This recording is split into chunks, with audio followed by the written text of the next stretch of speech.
Hello दोस्तों, तो आप सभी का स्वागत है भाई एसएससी सीजन 2027 के लिए जो बच्चा प्रिपरेशन कर रहा है। तो कोई बच्चा हो जैसे वो उसने पहले तैयारी की हो या उसने पहले कभी भी ना पढ़ा हो, तो उसके लिए मतलब कि क्या ऐसा प्लान हो सकता है, क्योंकि 2026 वाला जो परी है वो आपके सिर पे है और 2027 वाला जब होगा तो आप ये मान के चलो आपके पास अभी से 1 से 1.5 साल है। सबसे मेन चीज़ क्या होती है, कोई भी एग्जाम क्रैक करने के लिए आपको सबसे पहले सिलेबस को कंप्लीट करना होता है। जब तक आप सिलेबस कंप्लीट नहीं करते हो, चाहे कितना भी पढ़ लो आप, किसी चीज़ में कितना भी आप एक्सपर्ट हो, लेकिन जब तक आप उस चीज़ का सिलेबस कंप्लीट नहीं करोगे, जिस चीज़ की आप प्रिपरेशन कर रहे हो, तो ये मान के चलो आप प्रिपरेशन नहीं कर रहे हो। ठीक है, तो उस प्रिपरेशन को करने के लिए मेन चीज़ होती है उसका पूरा सब्जेक्ट सिलेबस। आपको पता होना चाहिए कि भाई कितने सब्जेक्ट आते हैं, कितना क्या सिलेबस है, कितना क्राइटेरिया है। मतलब कि यदि आप फिजिक्स की तैयारी कर रहे हो तो आपको ये पता होना चाहिए कि भाई इसमें सब्जेक्ट कितने होते हैं, वेटेज कितना है, क्या कुछ करना पड़ेगा, हमने कितना पढ़ना पड़ेगा।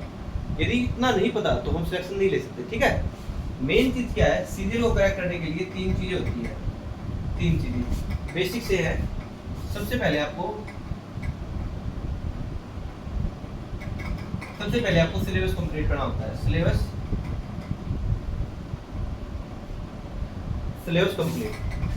आप सोचोगे कि भाई ये कोई बड़ी चीज नहीं है, नहीं ये कोई बड़ी चीज नहीं है, लेकिन सिलेबस कंप्लीट किए बिना आप सिलेक्शन नहीं ले सकते, कभी भी नहीं ले सकते। ठीक है, सबसे जो मेन चीज होती है वो है सिलेबस कंप्लीट। नंबर 2 होता है रिवीजन। जब आपका सिलेबस कंप्लीट हो जाता है तो उसके बाद आपको रिवीजन करना होता है। क्या करना होता है? रिवीजन करना होता है।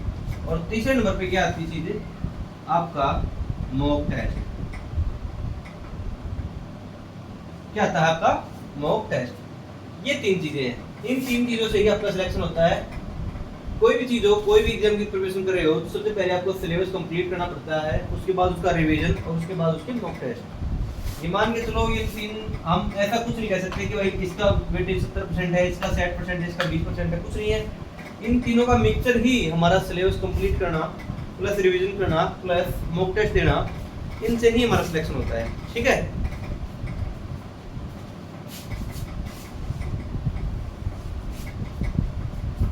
समझ रहे हो? तो सबसे पहले मैं आपको बता दूं कि हमारे सब्जेक्ट सिलेबस में आता क्या क्या है, क्योंकि जब तक आपको पता नहीं होगा भाई क्या सब्जेक्ट है, कितने वेटेज कितना है, क्या कुछ करना पड़ता है।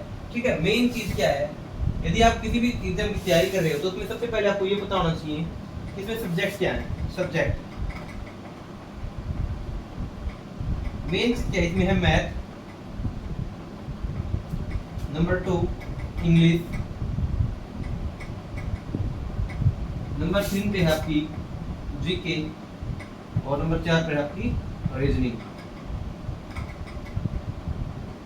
ठीक है, पहले क्या होता था 2 साल पहले कि भाई किसी चीज का वेटेज कम है, कोई प्री में आ रहा है, कोई मेंस में आ रहा है, लेकिन अब ऐसी कोई बात नहीं है। अब आपका क्लियर ये मान के चलो 4 सब्जेक्ट की जो वेटेज है वो सेम है, और सेम वेटेज होने के कारण आपको पढ़ाई भी सेम करनी पड़ेगी।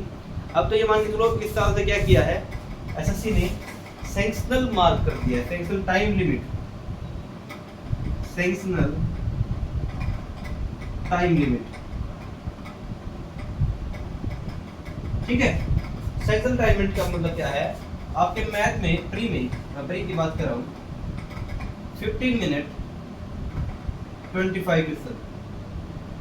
ठीक है, 15 मिनट 25 क्वेश्चन। ठीक है, उसके बाद आपकी इंग्लिश में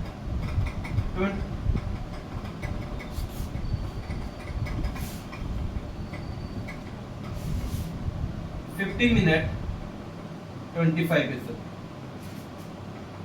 जीके 15 मिनट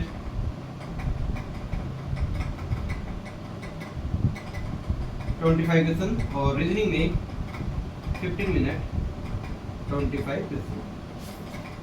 आप देख रहे होंगे क्योंकि बच्चे कंफ्यूज हो जाते हैं कि भाई हम रीजनिंग कर रहे हैं, मैथ कर रहे हैं। एक बार एक चीज को समझो, मैंने क्यों लिखी है आपके आगे, मैंने इसलिए लिखी है कि मैथ भी इतना ही नंबर का आएगा, इतनी टाइम लिमिट, इंग्लिश भी इतने नंबर इतनी टाइम लिमिट, जीके में भी सेम वेटेज और रीजनिंग में भी सेम वेटेज। लेकिन बच्चे क्या करते हैं, पढ़ते क्या है दादा, मैथ और इंग्लिश। ठीक है, मैथ और इंग्लिश में फोकस रखते हैं भाई। आप ये देखो, आपके पास 15 मिनट है, 25 क्वेश्चन है जीके। जीके में क्या क्या आता है? जीके में नंबर 1 हिस्ट्री, पॉलिटी, जियोग्राफी, ठीक है, chemistry, biology, physics, Indian map, world map, current affair. ये 9 चीज प्लस जीके में आती है स्टैटिक जीके, ठीक है। जीके को पढ़ने का भी 2 तरीके हैं। इतने 9 पार्ट से नंबर क्या है, 10 से 12 क्वेश्चन या 15 क्वेश्चन मान लो, और अकेली स्टैटिक जीके से 8 से 12 क्वेश्चन, ठीक है। अब ये मान के चलो 9 सब्जेक्ट पढ़ोगे। मैं बता रहा हूँ मेन चीज क्या होती है, पढ़ना कैसे है, ठीक है। आप पढ़ते रहते हो लेकिन आपको पता ही नहीं भाई वेटेज क्या है। आप मैथ में पढ़ते रहते हो कुछ और, एल्गोरिदम आना है ही नहीं। मेन चीज क्या है, ये पढ़ो भाई। जीके में इन 9 सब्जेक्ट लिए हैं, एक सब्जेक्ट है स्ट्रेटेजी के। आपको पता है स्ट्रेटेजी के से 8 से 10 क्वेश्चन आएंगे, 12 क्वेश्चन आएंगे, तो आप स्ट्रेटेजी के पढ़ो। कहाँ पर मूर्ख हो गए आप, ये पढ़ रहे हो, ठीक है। बाद में देना ना टाइम इसमें, तो ऐसी चीज है, समझ रहे हो। मोटा मोटा मैं बता दूं आपको,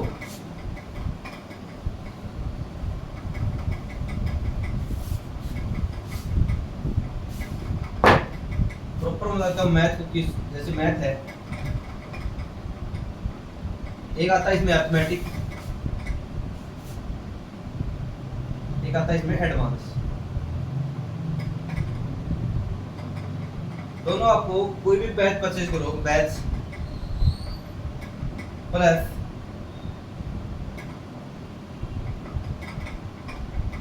अपने हैंड राइटन नोट,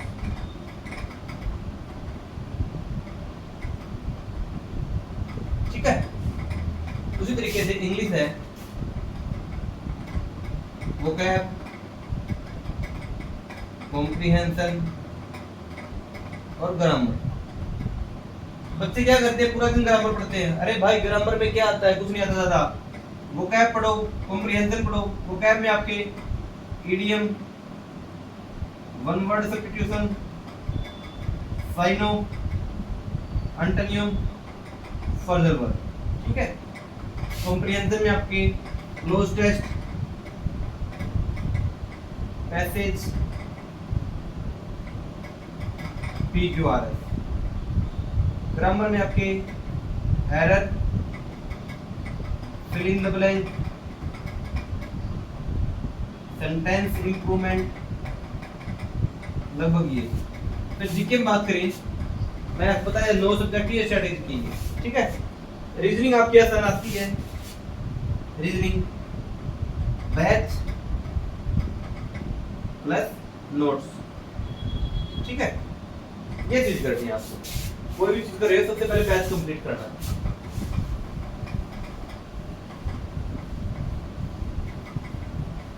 समझ गए।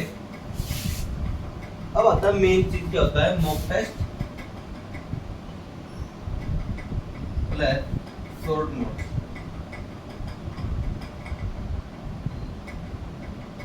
मॉक टेस्ट लगाओ आप,